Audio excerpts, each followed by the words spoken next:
topic certain people don't like to talk about, but I love this topic I because like it. I was talking to you about the mental health phase of this topic in our solo podcast we did just a couple minutes ago. But go ahead. Yes. So we always talk about, and I'm going to introduce our guest in a second, but talking about poop is something that we need to do. And myself as a dietitian, my husband as a surgeon, it comes up quite often in both our lines of work. So get ready for a conversation that's about getting to the bottom of health, literally. Today, we welcome Nikki Golly. She's one of the only constipation nutritionists, a passionate health coach, and certified nutritionist on a mission to help people everywhere achieve happy digestion and a clear mind for a greater life. So, after suffering from food allergies and severe constipation for 27 years, Nikki found true relief. So, we're excited to have Nikki with us today to kind of dive in to the digestive tract and learn all about her teachings. So, welcome, Nikki. Thank you. Thank you for having me. Yes, let's talk poop and make everyone healthier. I love it. I love it. So, what happened? How, after 27 years, did you figure it out? Well, I actually, similar to you, I have a nutrition dietetics degree. I went to school. I went forever. Nobody really talks about it. Nobody talks about poop, right? They talk about like how you feeling or what's happening, but I was sick. I was a sick kid. I was miserable. I Mm, had every allergy you could imagine. I was experiencing like arthritis symptoms when I was in middle school. mm, Hindsight, I know what it is now, but I just knew that my knees hurt and that I couldn't do girl push-ups, that I was forcing myself to do boy push-ups when I was in school, and I was just miserable. And I used to joke that someone could sneeze across an auditorium and I'd get sick. mm. And then, but nobody ever asked me about my digestion, right? I would get sick constantly. So then I was going to the doctors and then I would get antibiotics, which most of you know that antibiotics further trash your gut. And the whole time I was pooping like once or twice a week. But that was my norm. I didn't know. I didn't know what was wrong with me. I was like, this is normal, right? I'm supposed to feel bloated and uncomfortable as a kid. Like that's just a normal thing.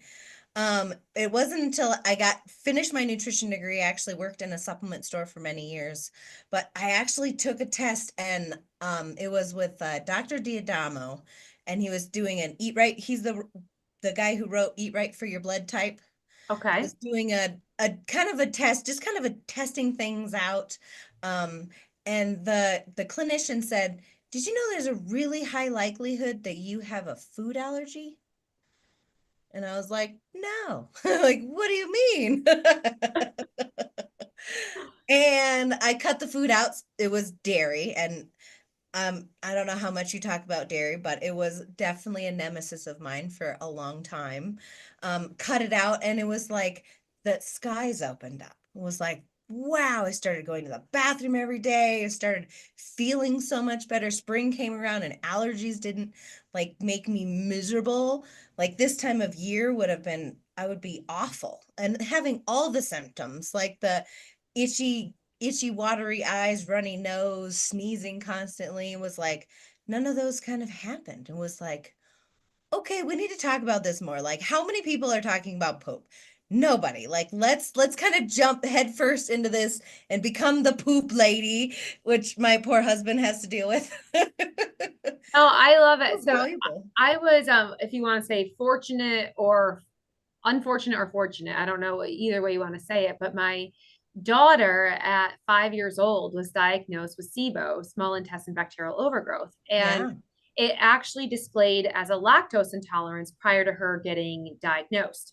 And we were really lucky, kind of like you, to get in front of a physician who was doing his residency and understood. He was one of like on the forefront of digestive health. So we're talking 13 years ago when people didn't know about SIBO and how the digestive tract worked and how all of this kind of combined.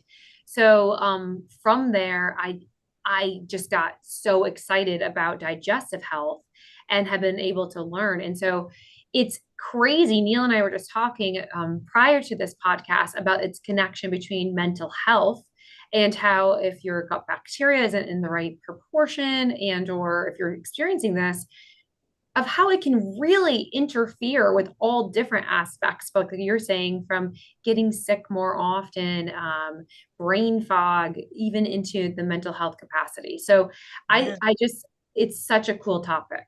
Yeah, I work with a lot of people now in that are business owners, and I contribute it. And most people, again, no, most people aren't talking about poop, but most people aren't contributing it to energy level and getting stuff done in your business.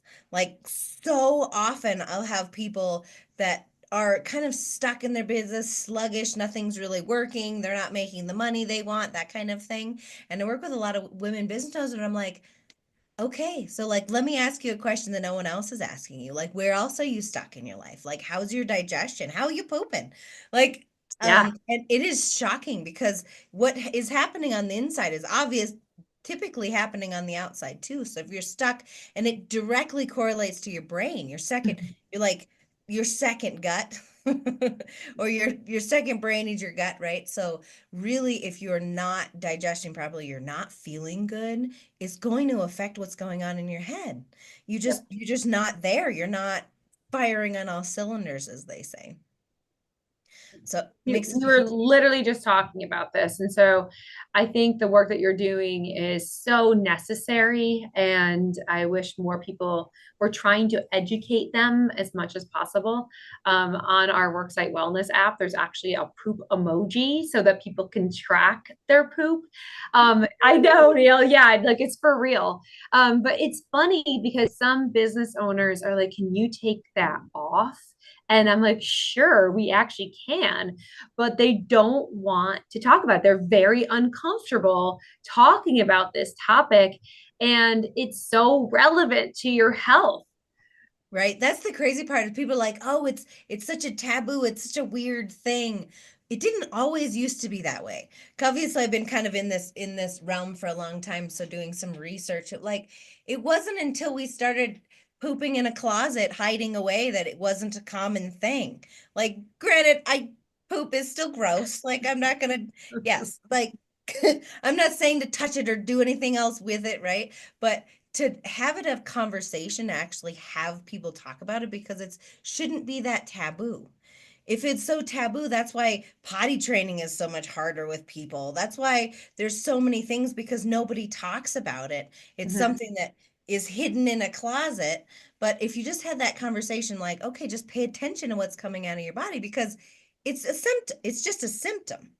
So what your poop looks like is just a symptom of how your body's feeling. If you're constantly not going to the bathroom very often, things are stuck in your system. You're probably eating something your body doesn't like or is not processing, or you're not drinking enough water, which is like one of the biggest things that I Big talk ad. about in my, and I know you talk about being a dietitian, right? That Yep, water is so overlooked, but it's so important for just general digestion and yes, poop. it is. Hydration is a part of every single presentation that we do, and emphasizing that. And I was just going to talk about too, um, when you were going in there, what was I just going to ask you? I just lost my train of thought because I'm like, I'm so into this topic that I can't wait to talk about it all. Um, oh, that's what I was going to talk about. So I was on a plane. This is probably 4 years ago, and we were heading over to Italy. My husband was reading an actual book, and it was about, like you're saying, centuries ago, where we had fermented foods, and they understood how they worked and how we needed them for digestion. And I'm reading a People magazine about Gwyneth Paltrow and her whole thing, and I'm like, where did we go wrong between the book and understanding digestive health and fermented foods and fiber-rich foods and all that? To now we have Gwyneth Paltrow touting, digestive health. So it's like we kind of missed in between there of what we need for digestion. Yeah, it's sometimes it's not as glamorous, right? Talking about what's needed as far as digestion opposed to what's the famous fad? Like what new product can I take for digestion? When a lot of times it's like, how about we just focus on water? Like, are you eating fiber? Have you ever heard of fermented foods? Like those Yeah. kinds of things. Like what fermented food? When was the last time you tried a fermented food? For first, let's start the conversation. When did you poop last and what did it look like? Like those are Yeah. those are some fun conversations, but it didn't used to be such a taboo. Granted, back there was like the Black Plague and those kinds of things, which was from fecal matter. So it's gross, right? It killed a lot of people, which is a sad thing. And we've kind of that's why we've moved more into flush toilets and that. Thank God. Like, I'm totally okay with it. I think it's a great thing to have flush toilets and have a closet, that kind of thing.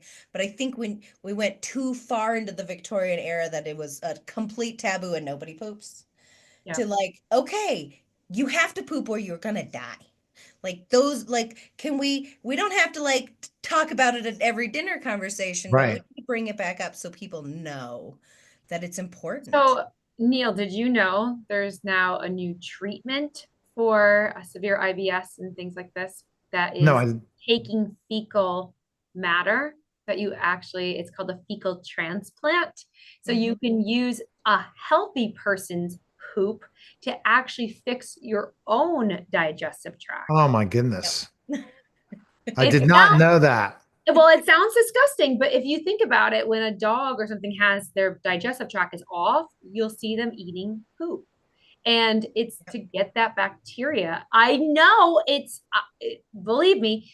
So years ago, I At least had we're to not go out. prescribing people to eat it. It's like, all right, we're gonna take it from one butt and put it into another. Is a little bit easier. Go ahead. So yeah, but it's interesting of what they're learning in the way of digestive bacteria and how it works and how we can replenish something. So an IBS symptom may be that we don't have enough of the digestive tract bacteria, and that's why we're having these symptoms. So people that have suffered for decades, just like Nikki, can actually do something like this that can literally cure their IBS. Hmm. That's Yeah. crazy. And you know what about juicing? What about juicing, going on a cleanse of some sort? What are your recommendations on that, Nikki? Ooh, great question. So juicing is definitely a double-edged sword in my opinion. Because juicing can be great if you're gonna do it as a fast or something like that. It can be really valuable for a That's lot what of I'm talking about. Like going yeah, to one of those places and say, yeah. okay, I'm going to do a juice for 3 days. Yeah, because you're typically inundating yourself with a lot of nutrients. So, especially depending on the juices, as long as you're getting it from someone that actually knows what they're talking about, you can inundate the body with a lot of nutrition all at once. The other side of juicing, and why I don't say that it's something that should be done all the time, in my opinion, is that you take out the fiber. And fiber's Yeah. so valuable for poop, for digestion in general, for feeding the good bacteria. But doing a juice fast or a juice cleanse, I think, can be really valuable for from as little as 3 days up to even 10 days, something like that, to kind of clean the system completely out, give your body a lot of nutrition, but also pretty low calories. Most juices are going to be low calories. They are going to have some sugars, which is going to be easier than for most people than just say a water fast or something like that. But Kelly, yeah. what is your take on juicing to kind of clear it? So when you put the word detox with juice, that's not how the body works. Your liver actually needs protein to detox and go through from taking the toxins through. So just so we're all aware that a juice is not going to detox the body. Your body detoxes itself through Sure. the liver. But juice is hydration. You're going to get hydration, and I agree with Nikki that there is a fiber issue there. So we want to make sure we are getting fiber rich sources and making sure that we're getting enough nutrients, vitamins, and proteins. So to be able to digest our foods and move it through, we do need to make sure that we are aware of how the human body actually works. So I always like to go back to science. It's weird how a dietitian does that, but Yeah. always kind of going back to that physiology of how the body works. True, true, true.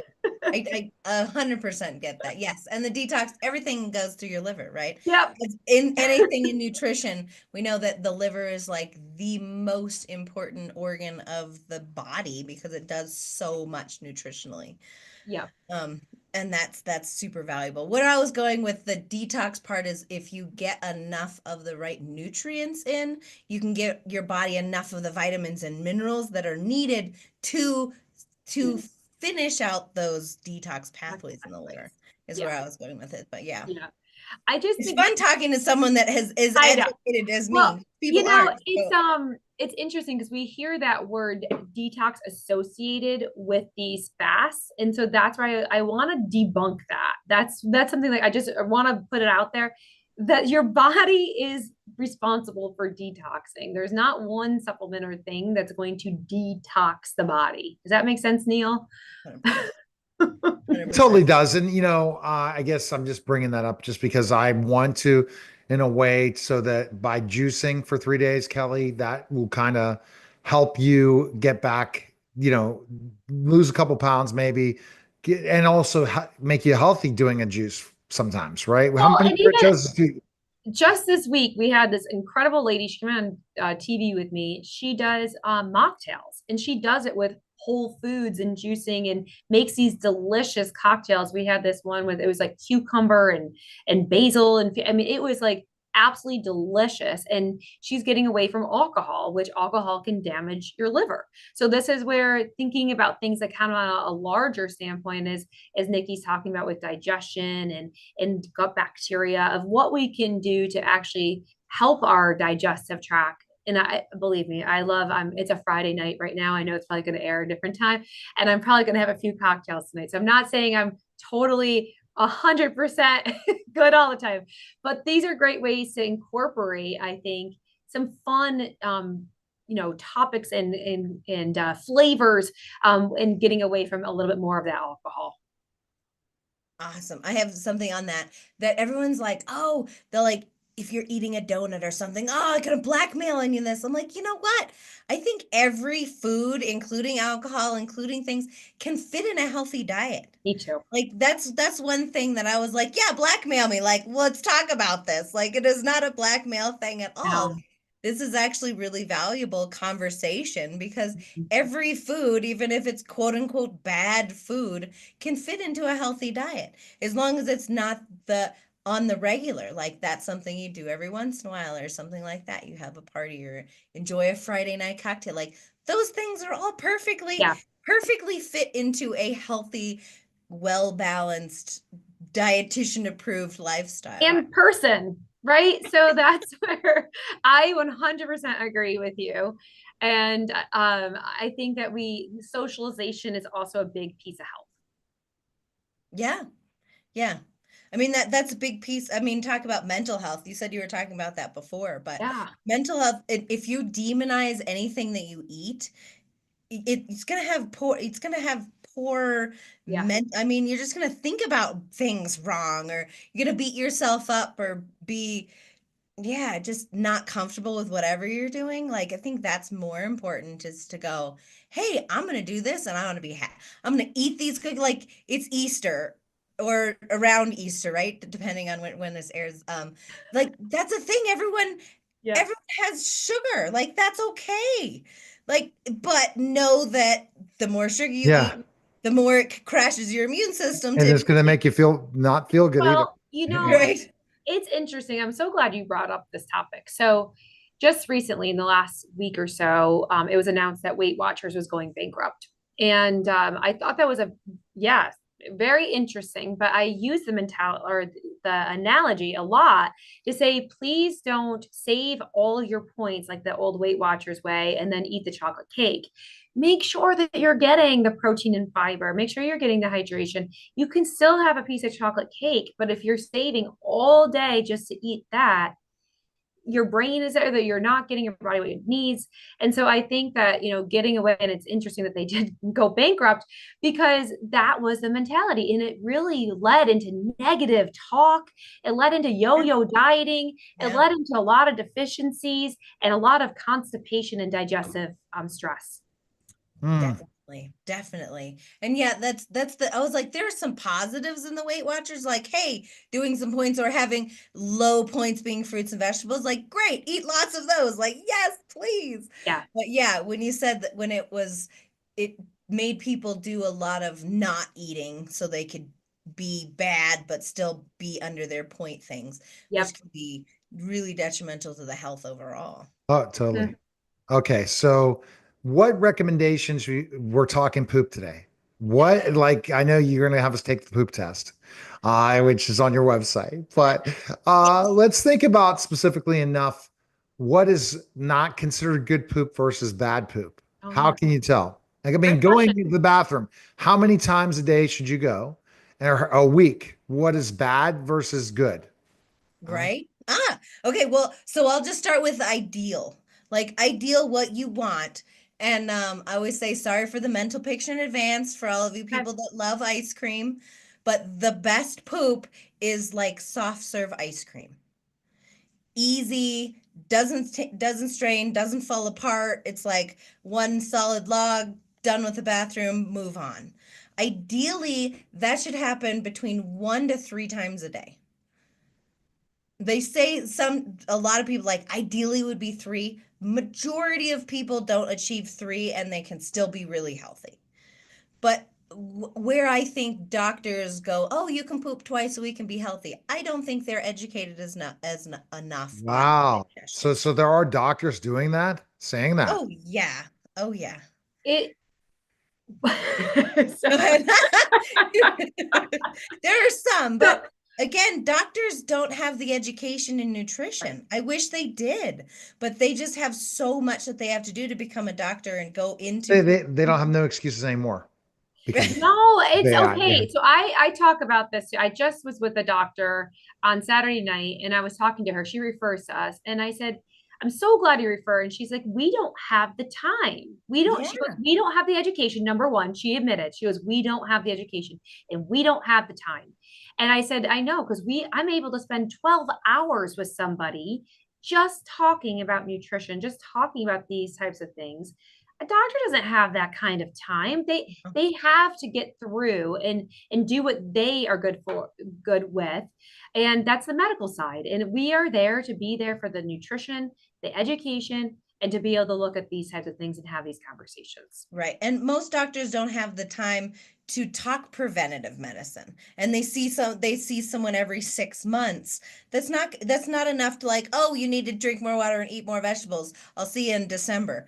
Nobody's going to do that. And I'm sure that's when you have programs similar to myself, we talk to them a lot more often. Yeah, So you actually can instill changes in the habits and the behaviors and see the results from it. And 100%. Right. 100%, Nikki. They we need help to be able to come back to us and say this is what happened this week or this is how I feel. And I think that that's where the doctor does that's not an appropriate thing for the doctor to be able to do. yeah. So going back to the digestion, that's ideal is to really have a great poop. And a great poop is like soft serve ice cream every day. Twice a day, up to 3 times a day is great. If you're doing more than that, if it's falling apart, if you're having stomach pains, or you're not going to the bathroom more than, I would say, if you're not going every day, I would say it would be worth a conversation. Because typically, if you're not going every day, you have more of the constipation type symptoms. You probably have something else going on. I'm not talking about the person that once in a blue moon that you've traveled and you haven't gone for a couple of days. That's something different. I'm talking about the majority of people aren't going to the bathroom every day. Those people need to come talk to me because there's probably something that you're eating. And then I know Neil had said something about it, but take the quiz. I have a poop quiz on my website. So my name's Nikki Golly. So just nikkigolly.com is, I promise there's no gross pictures. It's only questions. But like, what is your recommendation? Like when you've been eating bad foods, and I'll ask both this question for Kelly and yourself, Nikki, and you're trying to get better bowel movements again. Fiber, I know is huge, one of the biggest things. But when you're cutting things out of your diet, is that going to help if it's bad things that you're eating, changing it, drinking more water, doing these types of things? What happens at first, Nikki? Because at first it's going to be weird for you making these changes. And I want Right, Kelly's answer to that too. right, right. So honestly, people typically try to change too much all at once, which I think is I mean, sometimes you're excited, like, I'm going to cut out everything. I'm only going to drink water. I'm going to do this. I'm going to do that. Like, typically, like, make that list, do what feels good for you, but rate that, like, write down all the things that you're doing. And Pick out one. Number one thing that you want to change and start with that. So when the days get hard and you can't do all the things that you want to do, because typically most people can do it for like 3 or 4 days, they're like gung ho, feeling great, having great bowel movements, and then day 4 day weekend hits, parties come up, and then just throw And then everything. and it changes. So that's what I'm saying. Yeah. Is there changes in your body after you say, okay, I'm going to drink more water, more fiber? What's going to happen to you if you did that immediate Yeah. thing? It's wild, Neil. You're actually going to feel better. Yeah, but it's at Face first it's going to change. be a challenge. At first it's going to be a Well, challenge, right? It's not. It's going to feel different. the hydration thing's a big one because it depends on what you Yeah. do for work too. I've worked with a lot of teachers and people that can't leave like the classroom or leave their, and so we have to work with that, right? And so like Nikki said, Nikki, we're 100% aligned on everything we're saying. And I agree that you cannot change everything in a day, and little changes throughout, and building those habits in. But hydration is one that you need to, try to increase more and more and more as you go along. And same with fiber. Yeah. So by incorporating more fruits and vegetables, you'll instantly be getting more fiber and hydration. Those Yeah. things will help as well. So little changes, like Nikki said. But as Neil and I were just talking about, when you do change and you do feel better, you are more likely to keep changing, and you Yeah. see how much energy you have, and the mental health is I increased. love how you guys are politically not politically correct, but you're ducking this question. Like at first, when you make these immediate changes, your body's going to feel different and it's going to feel weirded a little bit, right? Because you're eating more healthy. Honestly, I think the thing that you said is the weird. Honestly, most people don't feel weird, they feel better. Good. But Yeah. at first, Yeah, but I would say, okay, the things that are a little weird that change is typically you pee more and you have more bowel movements, which is kind of yes, weird for most people, like that yes, kind of thing. that That's where that you're that would going. be where, like Yeah. at one point I was big on fire. I was like, I don't want any more fiber bars or different, even though they're processed crap. I don't like this. I'm not liking this fiber because I was how I was feeling at that point. My digestion system is not the level. So if your digestive system is awful, I was about to use the S word, Kelly, but this is not. This is your show. You Meaning, can. You can swear on no, I here. know, I know. You feel like shit, and so if you feel like shit, it's harder to cut everything out at once. But Yeah. that's where, again, being able to work with someone like Nikki or myself, like this is where it's so important to work with someone who knows what they're doing and to make these small changes consistently throughout. Like that's going to be the difference. And so, Neil, you're just trying to like do all or nothing or add in the fiber bars. Like that's where Nikki and I would be No, I able don't to, even want anything processed anymore, so I wouldn't have a yeah. bar. But that's Good. where, but working with us, we can guide you. Yeah, And it's you have your own personal coach that is that's covered by right. healthcare. Come on now, and then if you want really a lot, then you work with Nikki. If you need someone that's going to beat you up, right, That's Nikki? right. But You got the gloves on, not just. We're I'm pretty nice about what I do. I don't know. Okay. So we are running out of time. I'm going to take that segue. It was a great conversation. it was. Nikki, Thanks, Nikki. take the poop quiz by going where? Go to Nikki Golly, NIKKIGOLLY, by golly. So nikkigolly.com. It's on the front page and it is the poop pop quiz. And honestly, just because it's been such a great conversation, for all of you that do it, say where you heard me from, and I will happily, for the first five of you that just do it and assess where you're at with your digestion, I will go over the results with you one-on-one. For the first 5 of you, I will compliment you. Normally I charge $247, but for the first 5, I'll do it complimentary just because That's I amazing. You can. guys do Yeah, this. and This is going to then be huge. that's a great thing. And Kelly, go to kellyschoice.org and Yep. pick up the book. Show it, Yeah. Kelly. The new weight loss era. Go check it out on Amazon. Woohoo! Appreciate it, guys. Thanks Thanks, again. Nikki. Thanks, All Neil. right, that was a